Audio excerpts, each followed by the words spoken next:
Congratulations, Mr. and Mrs. Dickerson. This is John from Lakeshore RV Center. I want to be walking around showing you some of the basics on your new Cyclone toy hauler. So I'm going to show you where some of the controls and various things are. One of the first things we want to do is in this front compartment right here, we want to go up in here and we want to make sure we turn on that battery switch, and so it's on the green position. That gives us 12 volt power to things like our jacks, our hydraulics, our inverter stuff. This is our inverter here. It's a 2000 watt inverter. We've got our deep cycle battery there, our generators in that compartment down there. You'll be able to tell that this is turned on because the light in here, of course, will be on. It is motion activated, so when you open the door and that switch is on to green, that will activate that. To activate our jacks in the front here, real easy. We simply push both up and down arrow keys at the exact same time. Notice that green LED light comes on. Then this allows us, you saw how I hit that and the jacks went up and down. So it makes it very, very simple. That's all we do to turn that on. We've got our propane tanks on either side. I'm going to show you the valve on the other side that indicates there is propane in the lines and that it's operational. Furnace exhaust, keep the little ones away from the furnace exhaust as it can become hot after an extended period of time. So you do want to keep the little ones. This is your docking center here. Notice the positioning of the valves depending on what you're trying to accomplish. City water connection, dry camping, just simply means it's filling the fresh water tank. This white nozzle here, we come up through here. That is simply with our fresh water hose. This is our flush for our tanks. Exterior light, we can shut that off. No reason to drain the power. These are motion activated lights there. Of course, there's your TV on the other side there. Your valves for dumping the gray and black tanks are located underneath in there. That's your discharge. It is a good idea to check your lug nuts on your tires after the first 250 miles, as they can become loose, and you want to make sure that you don't run into any problems when you're going down the road. You have another discharge back here, as well as valves that are in that compartment right there, and that of course is another flush for your sewage tank rinse. In here we've got, oh, this is locked, there we go. We've got our fuel station, front, back. The front one of course is for our generator. The back one is for our a reserve tank. This simply turns on our fuel reserve there.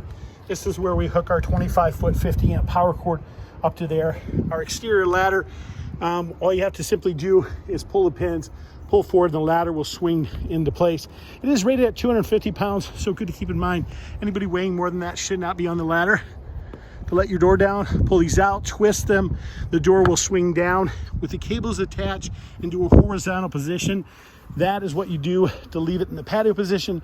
You detach the cables if you want it to go to the ground. You have your additional steps, which are located down here. That's for your rear patio. Again, a reminder to the tires, do check the lug nuts as they can become loose. We've got our refrigerator located underneath here. Our steps, which will spring and just fold up in place. We've got our spare tire, which is located down underneath here. Of course, our TV on this side, and then our exterior grill.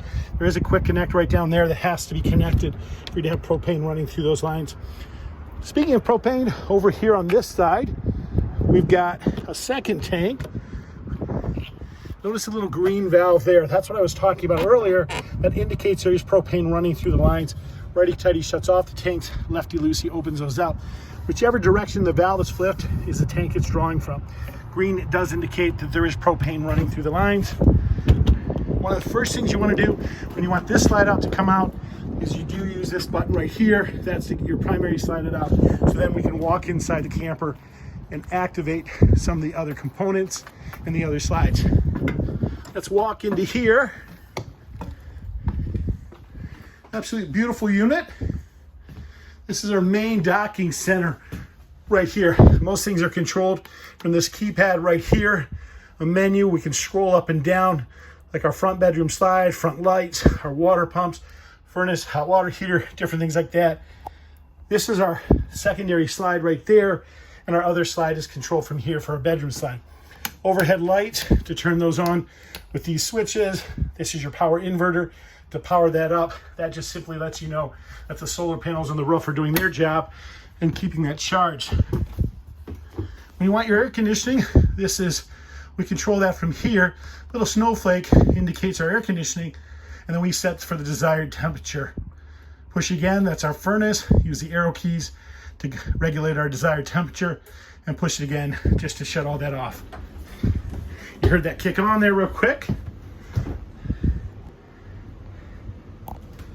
Okay, when we get into the bedroom here, one important thing to note, here's our TV, is that little black button over in the corner there. The bed has to be in this up angle position for this slide to come in. You can see how tight it fits. If it's not, it'll hit the cabinet and will also not come up and go in. So let's walk you to the back. Fireplace, real easy to operate. This powers it on. This regulates temperature. This controls flame color, and then that's a timer. Stereo, our remotes for our TVs are located in our kitchen drawer right back here. Okay, keys around our kitchen faucet, and there's our stove. This has an auto ignition stove. Simply turn this to spark igniters.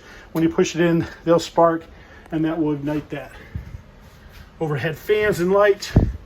Your controls for your refrigerator are located on the side of the door right here to set the desired temperature. Your 25-foot 50-amp power cord is right there. Our power bed. Notice how this bed is in the up position. That's because the pins in all four corners. If you want this bed to come down the top bed, you have to pull those pins when both beds are in the up position. Very important. Of course, you've got your wonderful TV back here. Same thing with this thermostat here. It functions no different when that is up front. Your bathroom back here. If any of the lights don't have switches on the wall, simply push in the center and that'll turn the lights on and off for you. We've got ram airs to force fresh air into the camper. You simply squeeze those and push forward, and that will give you fresh air in the camper. Your power beds and overhead lights are all controlled from right over here. Notice the LED lights, they're illuminated. If once again you don't see switches on the wall for those, just simply push and depress those, and that will turn these lights off. Whoops, right there. There are switches on the wall for these overhead lights, and we'll just turn all those off so we don't drain your battery. You guys, this again is John from Lakeshore RV Center. If you do have additional questions, please don't hesitate to ask. You can always reach me on my cell phone at 231-740-6225. One last note, they did clean the unit before it left. It's very common that we see sawdust on the floors as they shake down like an F4 hurricane going down the road. So they did clean it. I apologize for the sawdust, you'll see. And that'll happen the first couple times you fire up your air conditioner as well, is they try and get all the sawdust out. But unfortunately, there's still some left over. Thanks again for your business, and have a great day.